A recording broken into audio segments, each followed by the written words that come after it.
The Stone Age versus the Scriptures of India. This was a presentation to children. Well, hello children. So before I begin, I'd just like to thank the teacher who's asked me to come in especially and do this presentation on the subject of the Stone Age. So think about history there. The Stone Age and how it fits in or doesn't fit in to the traditional way of looking at the ancient Indian scriptures. Now, to make it more interesting, I put together a slideshow which I'm going to share with you. So let's begin our presentation. So give me a moment as I get it ready. All right, all about the Stone Age. So let's begin. So first of all, what is the Stone Age? The Stone Age starts with the discovery of the oldest known stone tools used by people, which they think was about 3.5 million years ago, when ancient ancestors of ours first started using stones. And that period, a very long period, millions of years. 1 million is 1,000 years. That was divided into these periods. There's the Paleolithic period when they said that people were kind of primitive, actually, almost like apes, but becoming a bit more human. Then there's the Mesolithic, which is when people started hunting and things like that in the way we might recognize today. And the Neolithic, when people started farming, agriculture, and building things out of stone, like Stonehenge. So, but anyway, let's look into it. So this would be the kind of person you'd expect to be associated with the Stone Age. He was making stone tools, living in a cave. And here's another picture of a Stone Age village. We can see there they're kind of starting to work with dogs, probably in the Neolithic period here, and doing some basic things like weaving and pottery and living quite simply. And actually the Stone Age, at least the long-term Stone Age, when we're talking about many thousands, hundreds of thousands of years, is connected to the evolution of man.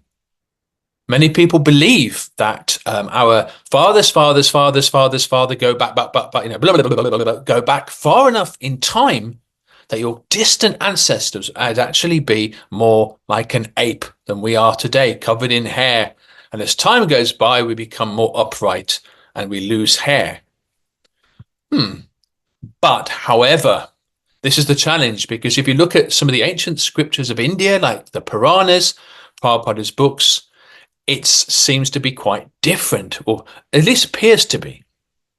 For example, in the Puranas, it says that time is like a cycle, consisting of 4 segments, just like a pie: Satya, Treta, Dwapara, and Kali, called yugas each one. And we are actually now near the beginning of what they call the Kali Yuga. In the Treta Yuga, we hear that that was the time of Lord Ram, nearly about 1 million years ago, actually. And you can see here in this picture, it was actually very sophisticated. They were not living like they were in the Stone Age. Then the Dwapara Yuga. Now we're just talking about maybe 5,000 years or more, or couple of 100,000 years ago. Again, they weren't in the Stone Age, at least not in India. They were living in opulent palaces and had lots of gold, as we can see in this picture. Today, in the Kali Yuga time, well, we're living in it now. So this is actually a big modern city, a bit grayer, less trees around, and things like that. So this is the Kali Yuga time, where we're a little bit away from nature and less spiritual.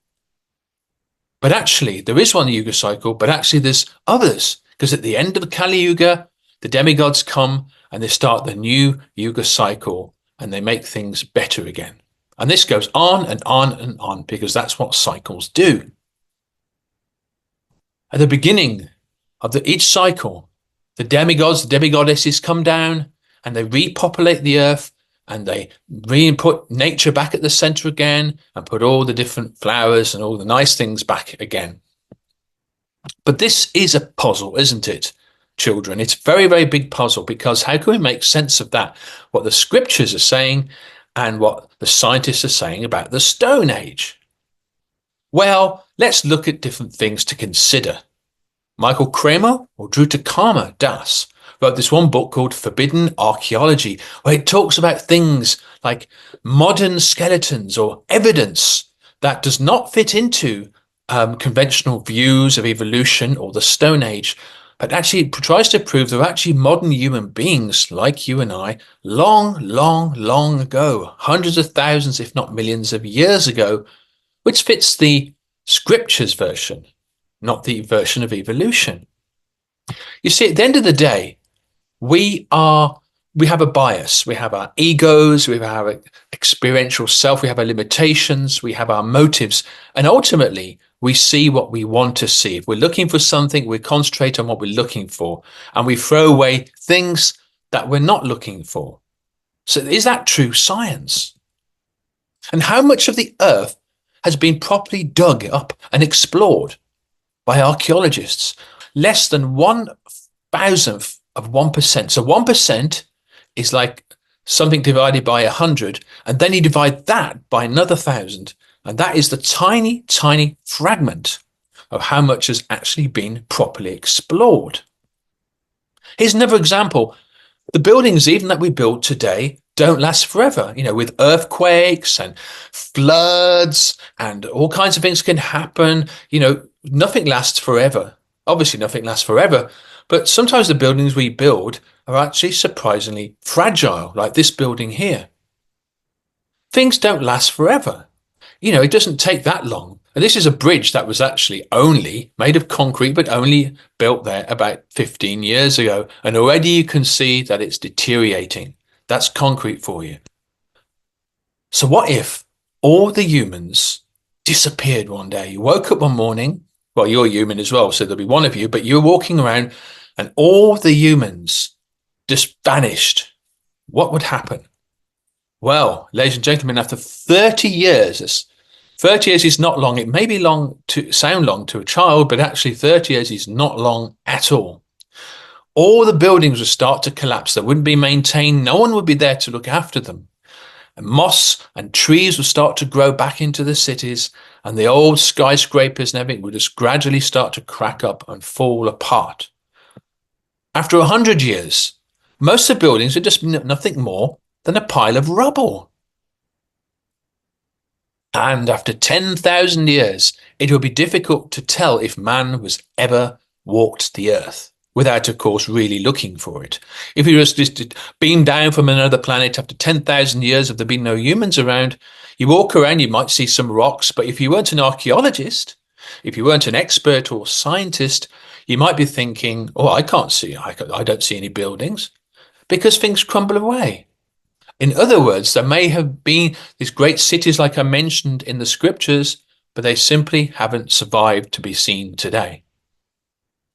Another example, every Kali Yuga, at the end of every Kali Yuga, the last one nearly 4 million years ago, even according to the scriptures, that humans became primitive, because in one sense it is the opposite of evolution. In the future we may even get worse, like this shows. So now we're near the beginning of Kali Yuga, but by the end of every Kali Yuga, well, you know, perhaps it agrees with some of the theories there. Perhaps we were indeed a little bit more primitive before the gods and the demigods come to improve things again at the start of a new cycle. So that would fit in actually to some degree with the caveman Stone Age philosophy.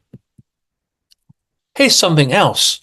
Long, long ago, just thousands of years ago or whenever, sophisticated cultures used to cremate their dead, so therefore not leaving much evidence behind, as you would expect. But it doesn't mean they did not exist just because we can't find their skeleton. This here, there was many ancient things which just only 100 years ago no one knew really existed.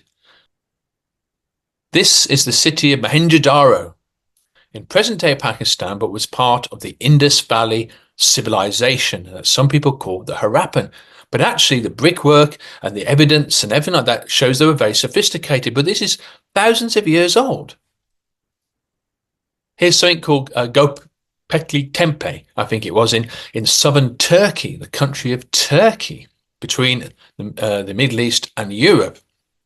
Again, there's so much to be found there, showing evidence of sophisticated cultures when they thought it was Neolithic all around the world. Even the famous Stonehenge, of course, the Stonehenge in Wiltshire in England. You may have heard of Stonehenge. Okay, fair enough, but they were cleverer than we actually think they were. Now the scientists believe that some of the stones actually came all the way from Scotland and not Wales. Wales is remarkable enough. That is still hundreds of miles, but Scotland, we're talking about hundreds and hundreds of miles. They were carrying these big, big stones. So either they were very, very clever, or they had great purpose and culture, or both. Of course, we all know about the pyramids of Egypt and the Sphinx. Now, of course, this is, not regarded as the Stone Age, but where was the culture, where was the background and the education to even begin to conceive buildings like this, which we couldn't even build today? Of course, you imagine what Egypt was like thousands of years ago when things were first built. It must have looked absolutely magnificent. But these were people that weren't just children or grandchildren of people in the Stone Age. Where did the education, where did the knowledge and skills come from? Another reason here. They say in the scriptures that most of the people, the holy people of ancient India, were not living in big cities, the kind of places where you'd expect to find evidence, but they were living in the countryside, what we call rural situations. They were living simply. And the population was much less, therefore leaving less evidence.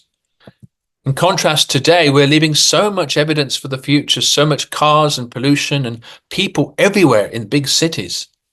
And so many things we're leaving. We live in a culture where there's so much wastage. As you know, it's never good to waste things. We should always try to put things in a recycle bin. But as you can see in this picture here, unfortunately, we live in a society where there's a lot of things made of plastic and things like that, and rubber, but it wasn't always the case. So we wouldn't expect previous civilizations to leave behind, say, Coke cans or packets of crisps. Here's an example here to consider from the scripture, though. Another way of looking at things. Lord Ram here meets Sugriva and, of course, Hanuman. And they were called by the bad people, they were called monkeys, but actually they were called Varanas, which means they looked like something in between monkeys and humans, although they were very special and magical. But living at the same time, and even today, there are more than 100 uncontacted tribes around the world, many of them living in isolated corners of South America. In other words, even today you have people living in cities and living modern lives, but it means that different kind of cultures and societies can live side by side. And then the extent of the ice sheets in Europe. So during the last ice age, you can see Britain there, much of Germany, Poland, certainly Russia, Ukraine, Lithuania, the Scandinavian countries like Norway were just completely covered in ice. All you would see is snow everywhere. But also it was very, very cold for most of the rest of Europe, as this indicates. So the people living in Europe at that time probably were living simply. It was probably a very small population of people that did have to wear bearskins, a little bit like the Stone Age. But both of these scenarios could have been on the earth 8,000 years ago, where in India, like described in the Mahabharata, you did have kings and princes and gold and so forth. At the same time, meanwhile, in Europe, perhaps during the Ice Age or just coming out of the Ice Age, you may have even had tribes and so forth that would fit into what we call the Stone Age. But the scriptures are often about what was going on in India. And like I said, this is a map there showing the same thing, the map of the world. There's India there. And as time goes by, as thousands of years go by, of course, all around the world, people migrate around the world and spreading their cultures and traditions around the world. And as climate changes, then of course people come out of the Stone Age into different types of periods. So everyone, I hope you enjoyed the class. Thanks for listening.